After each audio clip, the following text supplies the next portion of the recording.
तो चलिए शुरू करते हैं।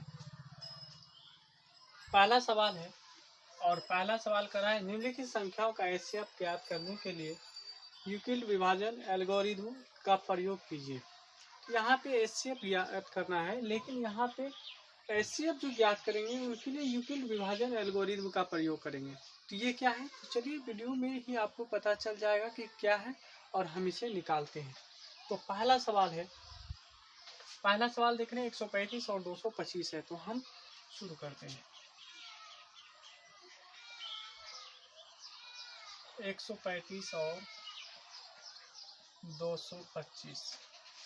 अब यहाँ पे आप देखेंगे कि 135 जो है वो छोटा है 225 से।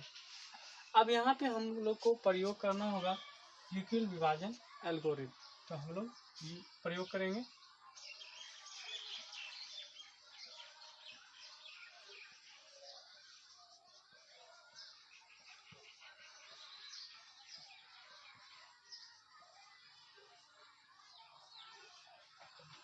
ये एल्गोरिथम क्या है, ये प्रमेय क्या है, तो ये कहता है A बराबर BQ प्लस R, और जहाँ R जो है R ये B से छोटा होता है।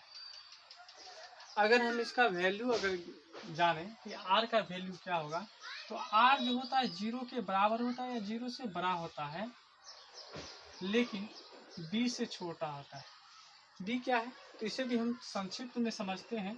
अगर हम 3 से भाग दे दें इसको 5 में, तो आप देखेंगे कि 3 इकाई 3 इस तरह से भाग लग रहा है और 2 शेष बच रहा है।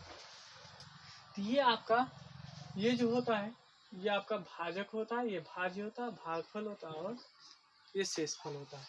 तो ये आपका जो 3 है ये आपका डिवाइजर है, यानी ये आपका ये हो गया B, और ये हो गया A, और ये हो गया Q, और आपका शेषफल जो है वो R होता है।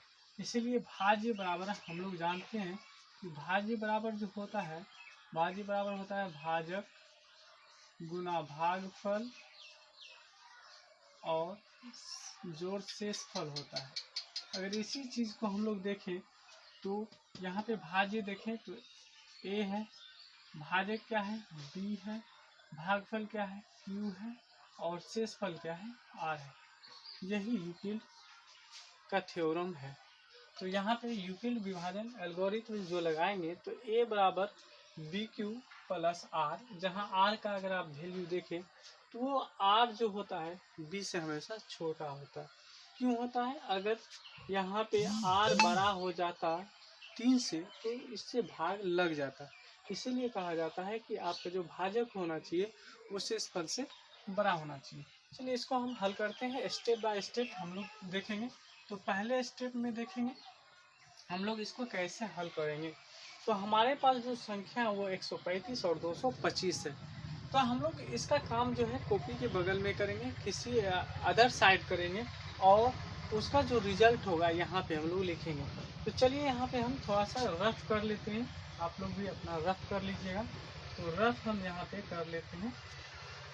तो हम लोग 135 से भाग देंगे 225 में, देखते हैं एक बार में लगेगा 135। आप इसे घटा के देख लें, 0 12 12 से 9।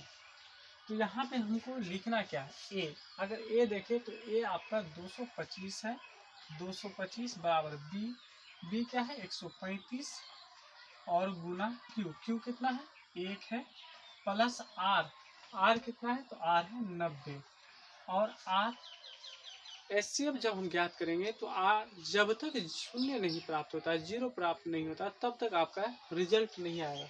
हम यहाँ पे लिख सकते हैं कि आपका जो रिमाइंडर है शेषफल है वो शेषफल जो है 0 के बराबर नहीं आया, ये 0 के बराबर नहीं आया। जब ये 0 के बराबर नहीं आता है तो हम अगले स्टेप को देखेंगे। तो अगले स्टेप में देखते हैं। अब अगले स्टेप में स्टेप नंबर 2 आप देखेंगे। अब हमारा जो स्टेप दूसरा होगा, अब हमारा जो भाज्य होगा वो 135 हो जाएगा, भाजक जो होगा वो आपका 90 हो जाएगा। तो हम लोग 90 से भाग देंगे 135 में, तो 90 से भाग देंगे 135 में, तो 90 इकाई 90, 90 दूना जो होगा 180 हो जाएगा, तो 180 को बड़ा हो जाएगा, तो एक बार में लगाएंगे 90, 5 9 4 13। अब हमारा जो दूसरा स्टेप में हमारा जो ए होगा, ए हो जाएगा 135 और बी हो जाएगा 90 और क्यू जो है आपका एक ही होगा और आपका जो शेषफल है वो 45 होगा। कितना होगा? 45। और आपका शेषफल अभी 0 नहीं है, तो आप यहाँ पे लिखेंगे कि शेषफल जो है, शेषफल 0 के बराबर नहीं हुआ है। इसका मतलब है कि हम फिर अगला स्टेप देखेंगे। तो फिर यहाँ पे आप देखेंगे कि हम 45 से फिर से भाग देंगे 90 में, और यहाँ पे देख रहे हैं कि 45 दूना 90। अब यहाँ पे आपका जो शेषफल है वो 0 आ रहा है। हमारा जो अगला स्टेप होगा, स्टेप थर्ड, हम कह सकते हैं यहाँ पे आपका जो ए है हो गया 90 बराबर बी हो गया आपका 45 और क्यू हो गया 2 और शेषफल आपका 0 आ गया, 0 आ गया। तो अब यहाँ पे हम लिख सकते हैं कि शेषफल जो है आपका, शेषफल वो 0 के बराबर है।